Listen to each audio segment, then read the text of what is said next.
বক্তব্য, দুর্গাপুরের মানুষের বক্তব্য আপনাদের কাছে তুলে ধরছি। দুটো দিকে প্রধানমন্ত্রী নরেন্দ্র মোদীর এই সফরকে দেখা হচ্ছে, দুভাবে দেখা হচ্ছে। একটা প্রশাসনিক দিক থেকে দুর্গাপুরের শিল্পনগরীকে পুনরুজ্জীবিত করার চেষ্টা প্রধানমন্ত্রী নরেন্দ্র মোদী করবেন বলে দুর্গাপুরবাসী আশা করে রয়েছেন। আর অন্যদিকে রয়েছে রাজনৈতিক দিক, যেখানে গত লোকসভা নির্বাচনে ভরাডুবি হয়েছিল বলা যায় বিজেপির এই দুর্গাপুর সহ রাঢ়বঙ্গে। সেখানে প্রধানমন্ত্রী নরেন্দ্র মোদী গিয়ে বিজেপি কর্মী সমর্থকদের উজ্জীবিত করবেন এবং সংগঠন অনেকটা চাঙ্গা হবে প্রধানমন্ত্রীর এই সফরে বলে মনে করছে রাজনৈতিক মহল। এই দুটো দিকের মধ্যে নানান ছবি উঠে আসছে আজ সকাল থেকে। একদিকে যেমন র্যালির আয়োজন, একদিকে যেরকম সাজো সাজো রব দুর্গাপুরে নেহেরু স্টেডিয়ামে, যেখানে ইতিমধ্যেই কিন্তু সুনীল বনসল তিনি এসে দেখে গিয়েছেন, রবিবারে পরিদর্শন করেছেন। আপনাদের আগেই জানাচ্ছিলাম যে পিএসইউ এর যারা টপ ডেলিগেটসরা রয়েছেন তারা গিয়ে ওই এলাকা অর্থাৎ নেহেরু স্টেডিয়াম সংলগ্ন এলাকা পরিদর্শন করেছেন।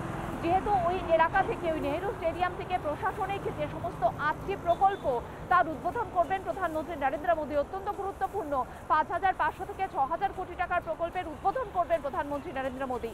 আর অন্যদিকে আমরা দেখাচ্ছি আজ সকাল থেকে দুর্গাপুরের নানান এলাকায়, বিশেষ করে এমএএমসি কারখানা বন্ধ হয়ে যাওয়ার পর সেখানে কিভাবে লোহা ব্যবসায়ীরা দাপট দেখাচ্ছে, সেখানে কি করে ভাঙাচোরা অবস্থা, থানাবাড়িতে পরিণত হয়েছে অডিটোরিয়াম।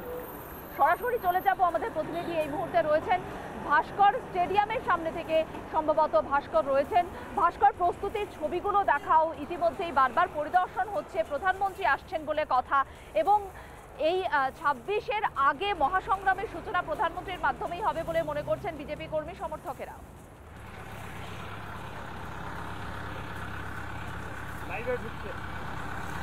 একদমই মীনাক্ষী, দেখো একদমই মীনাক্ষী, প্রস্তুতি কার্যত শেষ পর্যায়ে। এবং এই মুহূর্তে তোমাকে দেখাবো নেহেরু স্টেডিয়াম। সেই নেহেরু স্টেডিয়ামে প্রস্তুতি খতিয়ে দেখতে একের পর এক বঙ্গ বিজেপির শীর্ষ নেতারা তারা এসে পৌঁছেছেন। সৌমিত্র খাঁ এসে পৌঁছেছেন। সৌমিত্রবাবু, রাঢ়বঙ্গ দিয়ে 26-এর বিধানসভা নির্বাচনের সব থেকে বড় রাজনৈতিক সভাটা শুরু করছেন নরেন্দ্র মোদী এবং আপনারা, এক্সপেকটেশন নিশ্চিত হবে। আপনারা দেখে থাকবেন 2019 সালের 2 ফেব্রুয়ারি মোদীজি এই নেহরু স্টেডিয়াম দিয়ে শুরু হয়েছিল। 2019 সালে আমরা 18টা সিট পেয়েছিলাম এবং আমরা নিশ্চিত করে বলতে পারি রাঢ়বাংলায় তৃণমূল কংগ্রেসের জায়গা নেই। কারণ তৃণমূল কংগ্রেস এখানে কোনো ডেভেলপমেন্ট কাজ করেনি। তৃণমূল কংগ্রেস আসানসোল শিল্পাঞ্চলে একটার পর একটা শিল্পে নষ্ট করেছে। দুর্গাপুর শিল্পাঞ্চলে একটা নতুন কোনো শিল্প হয়নি। আমরা পুরোটাই কেন্দ্রীয় সরকারের প্রতি ভরসা নির্ভরশীল দাঁড়িয়ে গেছি। বাঁকুড়া জেলা, বীরভূম, এই রাঢ়বাংলায় একটাও আপনার ইন্ডাস্ট্রি নতুন করে তৈরি হয়নি। এবং যে ইন্ডাস্ট্রি তৈরি হয়েছিল সেগুলো আজকে ধুঁকছে, অনেকগুলো বন্ধ হয়ে পড়ে রয়েছে, কার্যত হানাবাড়ি হয়ে গিয়েছে। নিশ্চিত হবে এটা। আমরা তাই কেন্দ্রীয় সরকারের কাছে এখানকার পাবলিক আবেদন ছিল মোদীজির প্রোগ্রাম, এবং তারা প্রত্যেকেই আর কেউ এখানে রাজ্য সরকারের এই তৃণমূল কংগ্রেসকে ভোট দেবে না। কারণ তৃণমূল কংগ্রেস একটা পুরো তোলামূলের পার্টি হয়ে গেছে, আর শুরুটাই তোলাবাজি। সেই কারণে এটা মানুষ ওদেরকে রিমুভ হবে। এবং যদি সবার প্রস্তুতির কথা বলি, আপনারা কতটা প্রস্তুত এই মুহূর্তে? আমরা পুরোপুরি প্রস্তুত। কারণ হচ্ছে এখানকার গেল যে সংস্থা করাচ্ছে, গেল এবং আপনার এখানে ডিবিসি, ডিএসপি, এরা মূলত করছে। কারণ আপনার প্রতিটা বাড়িতে আপনার যাতে ঘরে গ্যাস পৌঁছে যায়, সেই জন্য ব্যবস্থা করছে। এইটার উদ্ঘাটন হবে। চিন্তা করুন, বাড়িতে আপনার গ্যাস পৌঁছে যাবে, এটা কত বড় ব্যাপার। এবং মানে যে সরকারি প্রকল্পগুলোর কথা বলা হচ্ছে সেগুলো তো ম্যাসিভ। নিশ্চিতভাবে কেউ ভাবতে পেরেছিল যে মোদীজি আসার আগে যে বাড়িতে আমি ঘরে গ্যাস পেয়ে যাবো, আমাকে কোনো সিলিন্ডার বয়ে নিয়ে আসার জন্য আমাকে কোনো ছেলে লাগবে না, আমার লোক লাগবে না, বাড়িতে আমার গ্যাস চলে আসবে। এবং সৌমিত্রবাবু, আমরা সেই মাঠে পৌঁছে গিয়েছি। মানে এই মাঠটা তো আপনাদের চেনা, আপনারা বলেন আপনাদের একেবারে পয়া মাঠ। নিশ্চিতভাবে আমাদের এটা পয়া মাঠ। দুর্গাপুর শিল্পাঞ্চলে আমরা নতুন করে আমরা একটা আশা দেখতে পাচ্ছি, এবং আমরা এখানে পুরোটাই ইন্ডাস্ট্রি বেল্টের সমস্ত মানুষ এখানে আসবেন, এবং সবাইকে আমাদের আমন্ত্রণ।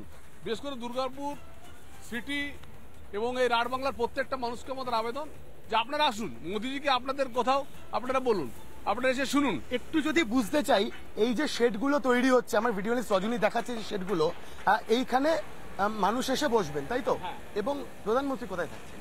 প্রধানমন্ত্রী আপনার এই সাইডে আমাদের শেয়ার হচ্ছে, এই সাইডে থাকছেন, আর ওই সাইডে আপনার অফিসিয়াল মিটিং হবে, আর এখানে আপনার পুরো পাবলিক ভরে থাকবে।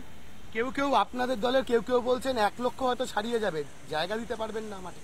আমার একটা সত্যি কথা বলতে দেখুন, আমি যখন ওদা বিধানসভা আমাদের ভোটে হয়েছিল আমরা ঠিক 70-80 হাজার ধরেছিলাম, কিন্তু জনগণ আমি দেখলাম 2.5 লাখ এসে গেছিল। তো আজকে দাঁড়িয়ে ঠিক তাই